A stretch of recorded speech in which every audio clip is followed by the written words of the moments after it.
Well, I was kind of right on who was going to take down Justice.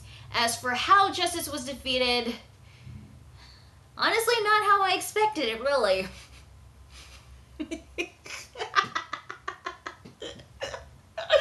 Oh, you gotta love JoJo.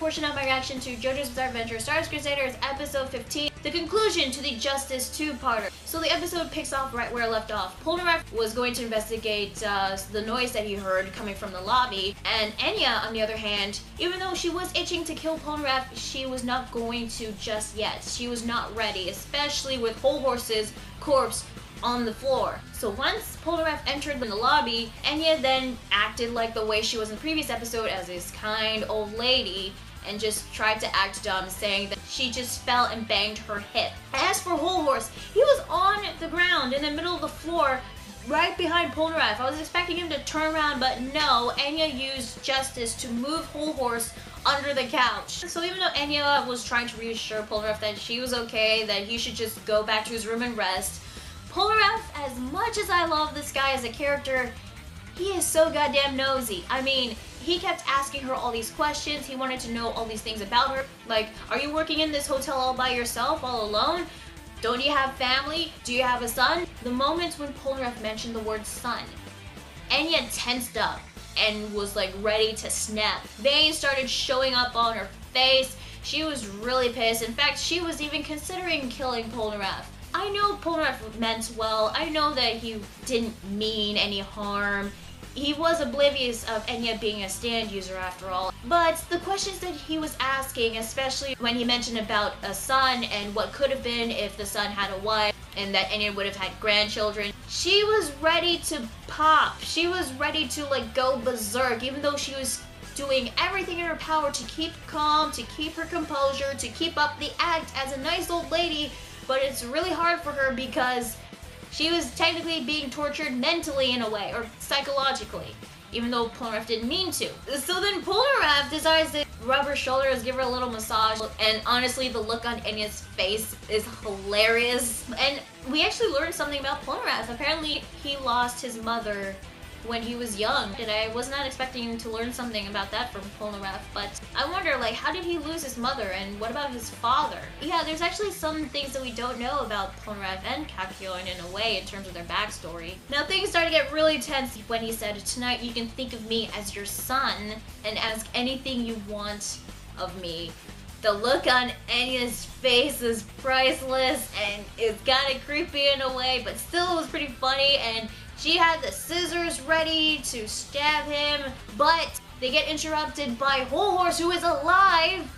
You know, actually, I'm not that surprised he's alive. How he survived. Apparently, when his stand emperor was aimed at his head, it turns out it was aimed at his mouth, and he was able to deactivate his stand, make it disappear before it could cause him any serious harm. But I still believe he still did get hit by the mouth, but at least not enough to cause him serious damage. So with Whole Horse revealed right in front of Polnareff, Enya is like, you know what, fuck it, the jig is up, I'm gonna kill you anyway. Grabs the scissors and just jumps at Polnareff, ready to stab him. But Polnareff, thanks to Whole Horse's warning, looks behind and manages to like grab onto Enya's wrist. So she reveals that she is Jay Giles' mother, and she tries to stab Polnareff with the scissors once again, but Polnareff summons Silver Chariot to have a little duel with Enya and her scissors. And you gotta admit, this old lady, we've seen her like jump really high, she's pretty fast and nimble as an old lady, and she's pretty good at keeping up with Silver Chariots, especially with those scissors. But I believe he was a bit dumbfounded over what's going on, and he was kind of holding back in a way because he doesn't want to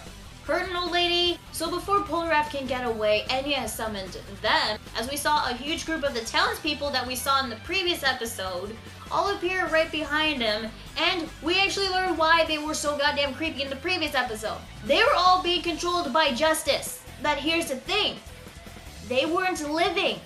They were all dead. So Justice can control the living and the dead as long as they have those holes on their bodies. So technically, Enya has an army of puppet zombies all under her control.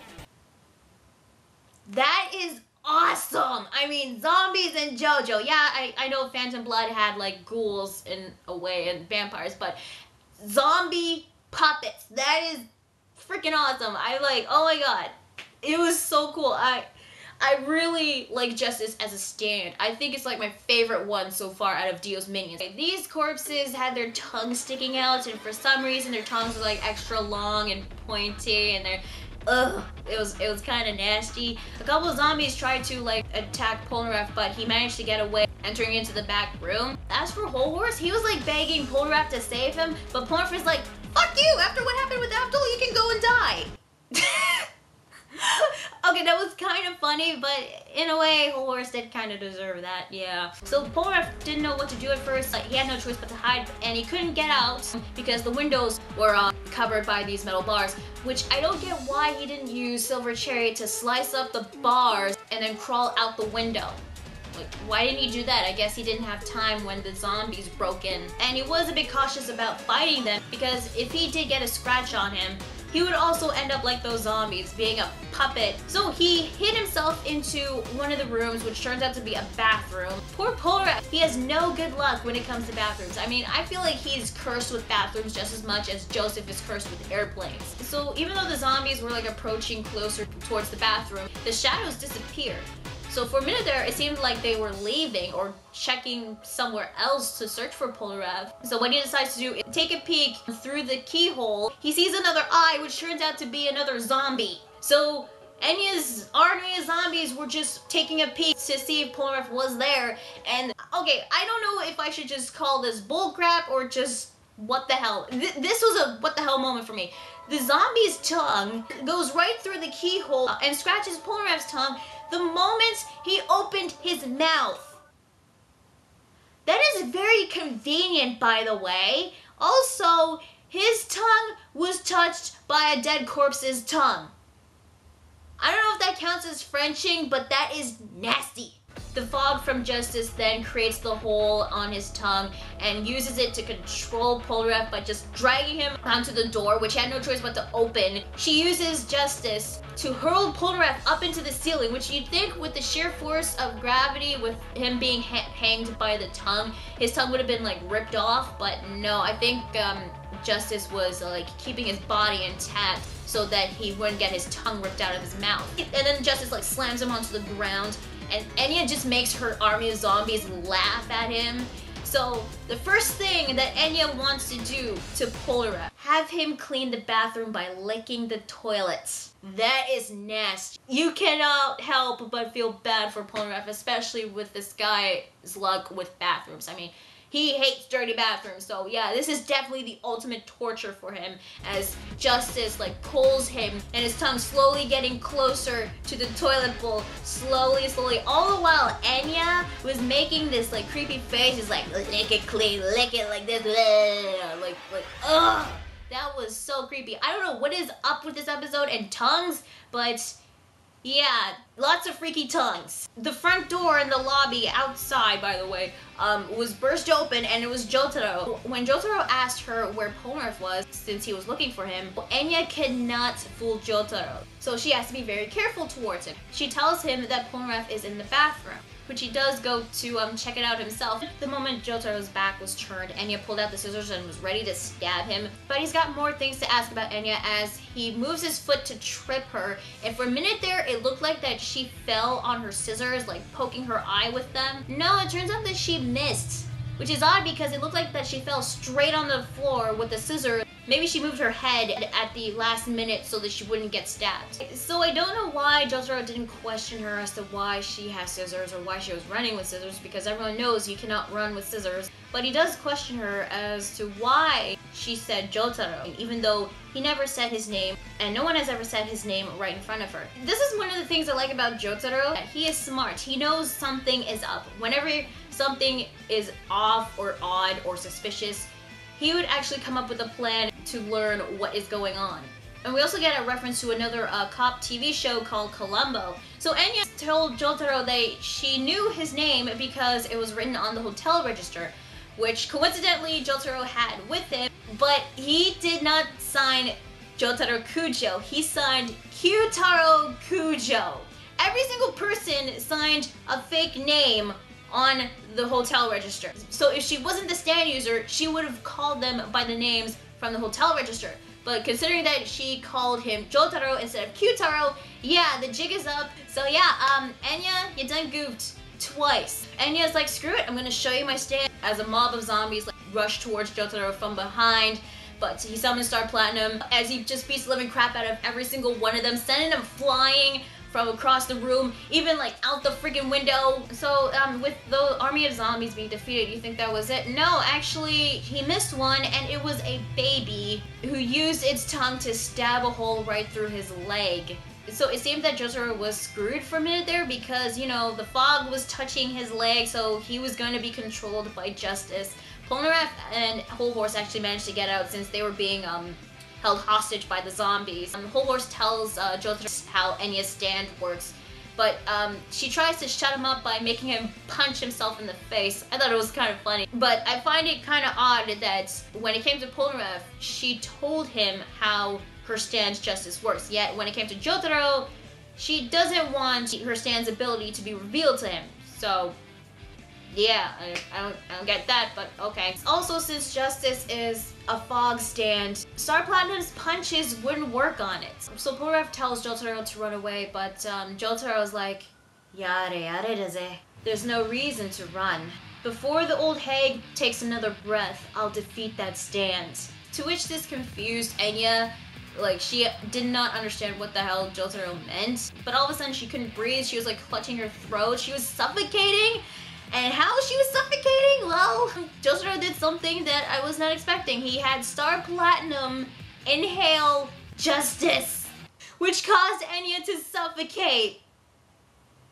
How the fuck does that work? I think, well, since Justice's face was being inhaled by Star Platinum, probably was not enough air inside Star Platinum, and Justice is just completely made out of fog, so all Justice can do is breathe in the fog, which probably caused Enya to suffocate, especially when Star Platinum was like holding it in. I have no idea, but it was so freaking hilarious. I know it wasn't supposed to be, but I just found it funny because the ultimate stand, Whole Horse's words by the way, gets defeated by being inhaled. It was so goddamn easy! I'm just, what? all it took was Star Platinum to just suck it up.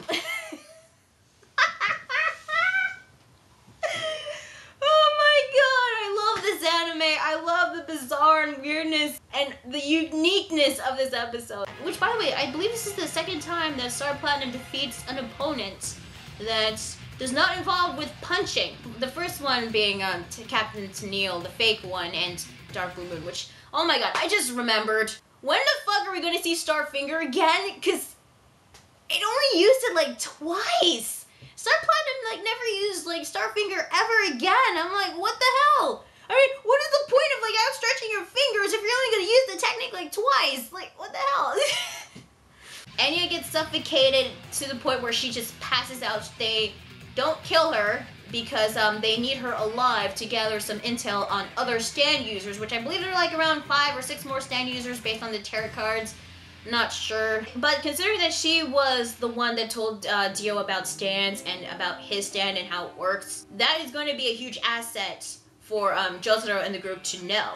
But knowing Enya and how incredibly loyal she is towards Dio, she's not gonna like give it up. She's not gonna snitch on Dio. So what they plan to do is head to the nearest town and find the nearest TV that they can find so that Hermit Purple can project Enya's thoughts onto the TV, so they'll probably learn more about the stand users. So after all that commotion was done, Polnareff, he tried to like not tell Kakyoin and Joseph, which by the way, they actually appeared now because they haven't appeared throughout the whole entirety of this episode till at that moment. Which kind of sucks because I really wanted to see them at least do something, but they didn't get to do anything. I mean, Whenever there was like a Jotaro-centered episode, at least we had like Hierophant Green doing something, but no.